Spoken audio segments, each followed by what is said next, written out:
মশলা মুড়ি তো ভালো করে মাখবা। জার্কিং কিন্তু সেই হচ্ছে দাদা। কি কাঁচা লাগলো আবার? ফটো তোলা তো কি হয়েছে দেখো। দেখি জুতো পরে উঠে গেছে উপরে। বন্ধু থাকলে কোনো সমস্যা নেই, বান্ধবী থাকলে কি হবে সেটা এই যে এখানে পর্দা পর্দা দেওয়া আছে। হ্যাঁ এটা ভালোই টান দিয়েছি তাই না? হিটলারের যে কনসেন্ট্রেশন ক্যাম্প আছে, কনসেন্ট্রেশন ক্যাম্পের মতন অবস্থা হয়ে যাবে তোমাদের। তোমরা কিন্তু ভুলেও ওয়াইফ বা গার্লফ্রেন্ড কাউকে কিন্তু এবারে এলো না, খেয়ে মরে যাবে। পিছন দিকটা তোমাকে দেখালাম, বস্তা বস্তা রেখে পুরো জাম করে দিয়েছি। কন্ট্রাক্টর একবার এসে শুধু টিকিটটা দেখবে যে কি লেখা টিকিট, ও নিজেও জানে না যে কি লেখা টিকিট। এটা তো লোকাল বাসের মতনই চলছে, মানে কন্ট্রাক্টর দেখছি যে বহরমপুর, কলকাতা, রায়গঞ্জ বড় বড় চিল্লাচ্ছে। তো তুমি এই বাসটা কিরকম রেকমেন্ডেশন করবে?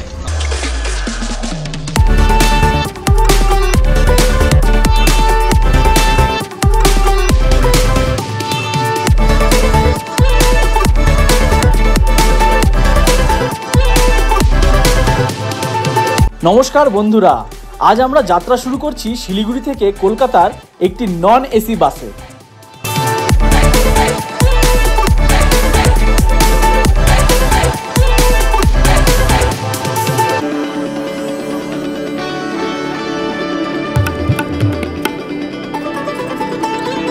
Welcome to another blog. আজকে আমরা জার্নি করবো হচ্ছে non AC bus, দিংনোরকে bus stand, যেটা শিলিগুড়িতে হোটেল। এখানে তোমরা খাওয়া দাওয়া করতে পারো। আর এই হচ্ছে তোমার পুরো বাস টার্মিনাস, ঠিক আছে। টাইমিং ছাড়ার হচ্ছে 5:30টার সময়। টিকিটে কত দাম সব পরে বলছি, তার আগে বাসটা দেখে নিই যে বাসের কি কন্ডিশন আছে, কীরকম দেখতে বাসটা। আমি এই প্রথমবার নন এসি বাসে জার্নি করছি, বিশেষ করে নন এসি প্রাইভেট বাস। এর আগে আমি NBSTC বাসে গেছিলাম। এখন যে এই যে ডিপোটা আছে, এই ডিপোর থেকে হচ্ছে তোমার যত কোচবিহার, অন্য যেসব জায়গাগুলো আছে সেই জায়গাগুলোর প্রাইভেট বাসগুলো হচ্ছে। আমি চলে আসলাম, এই বাসটা তোমার দেখিয়ে দিই। এই যে এটা হচ্ছে বাস সম্রাট। এই লাগেজ কোথায় রাখবো? ছোট ভিতরে, ছোট বড় হয়ে যাবে না তো? উঠবো ভিতরে, উঠবো। চলো এই বাসটা দেখে নাও। এটা কিসের বাস? এটা অশোক লেল্যান্ডের। অশোক ড্রাইভার দাদার সিট এখানে।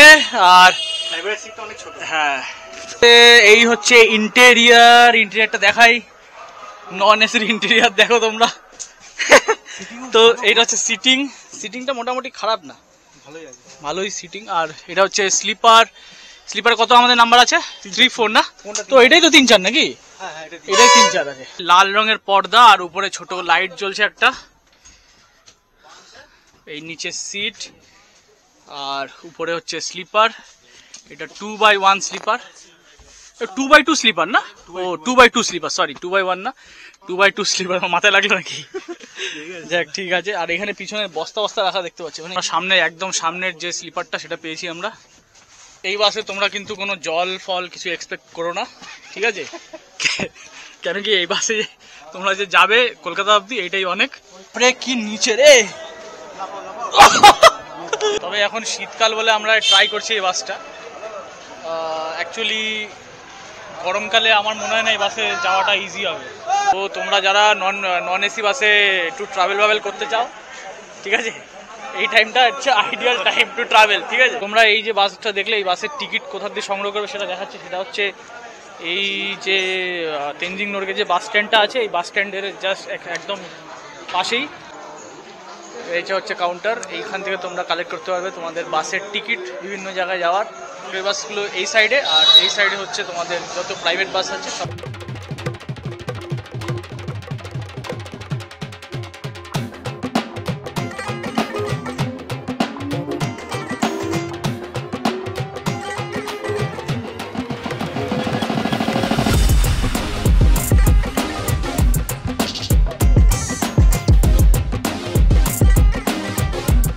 আমাদের বাস এখন রাস্তার অন্ধকারে এগিয়ে চলেছে, আর চারপাশে গাড়ির হেডলাইটের আলো উকিয়েও দিচ্ছে।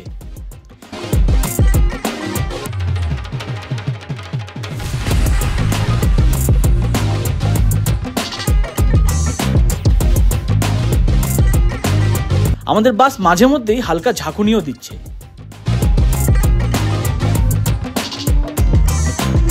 কি কাজ হলো? চলে যাবে তো। আর কি হলো?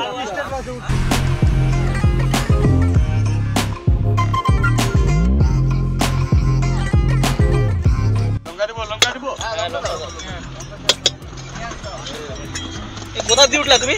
হ্যাঁ কোথা দিয়ে উঠলা? আমি যেখানে যেখানে উঠে যাচ্ছি। তাই? হ্যাঁ সব ড্রাইভার আছে, কন্ট্রাক্টর সব জানে। হাত দিব। সব জানাশোনা নাকি তোমার? হ্যাঁ। বাড়ি কোথায় তোমার? বাড়ি এইখানে কিশোরগঞ্জ, নারকেল নেই না। কিশনগঞ্জ বাড়ি? হ্যাঁ দুই জায়গায় দিয়ে হাত করে দাও। কি কি দিচ্ছ মুড়ির মধ্যে? আটা দিয়ে চুলামা দিয়ে তো চানাচুর আছে, ছোলা আছে, সব সব। হাট রে বাবু, হাট রে, মুখ ফাড় দেंगे, হাট চলে। বাপ রে, এটা আনারস কানাবা, আনারস কানাবা, আনারস কানাবা। আবার জল উঠেছে রে বাপ রে। এ নাও, পুরো ট্রেনের বগি হয়ে গেছে। ট্রেনে ওঠে তো এরকম। আগে ট্রেনে চলে এখন এলাও বন্ধ। সব হকাট উঠেছে। এই জানলাটা খুলে দেখো, তাহলে কি কিছু হাওয়া ঠাওয়া আসবে।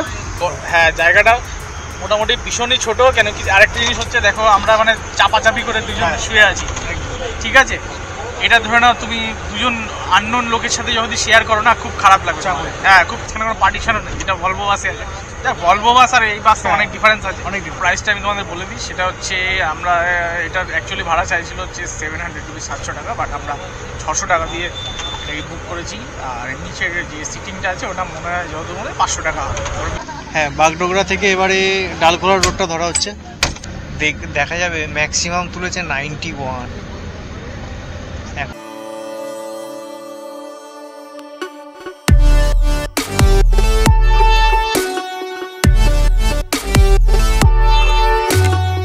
অ্যাকচুয়ালি আমরা কি প্ল্যান করেছিলাম, আমরা শিলিগুড়ি নামার পরে অ্যাকচুয়ালি টিকিট কাটবো এরকম প্ল্যান করলাম। কেন কি আমরা রেড বাসে দেখতে পাচ্ছিলাম যে অনেক বাস আছে, প্রচুর শ্যামলী, রুবি, ঠিক আছে? তো আমরা প্ল্যান করলাম চলো আজকে একটুখানি এক্সপ্লোর করা যাক, গিয়ে দেখি আরও কত কি আরও বাস রয়েছে। তো যে বাসটায় আমরা এখন যাচ্ছি সম্রাট, এই বাসটার কিন্তু তোমরা রেড বাসে পাবে না। এখন মুড়ি নিলাম, তোমরা দেখলে এই বাসটা পুরো লোকাল বাস টাইপের, বুঝলে তো? তো ট্রেনের মতন যেরকম ওখানরা ওঠে মুড়ি নিয়ে, তারপরে আবার আনারস নিয়ে উঠলে আবার জল নিয়ে তো অ্যাকচুয়ালি আমরা শুয়েছিলাম, তো হট করে দেখি এরকম দিচ্ছে আর কি, মুড়ি বলছে।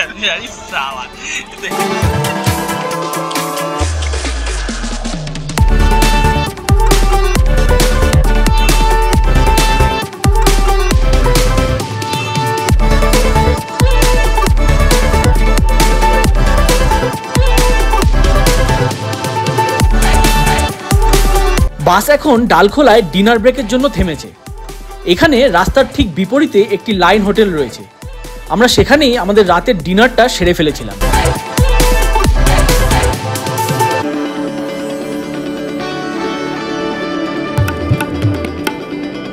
আমাদের ডিনার শেষ, বাস আবার যাত্রা শুরু করেছে। গতি ওই 50 থেকে 80। রাত্রির রাস্তা বেশ নিরিবিলি, মাঝে মাঝে ট্রাক ও অন্য যানবাহন দ্রুত চলে যাচ্ছে। সুপ্রভাত বন্ধুরা, সকালটা বেশ সুন্দর লাগছে।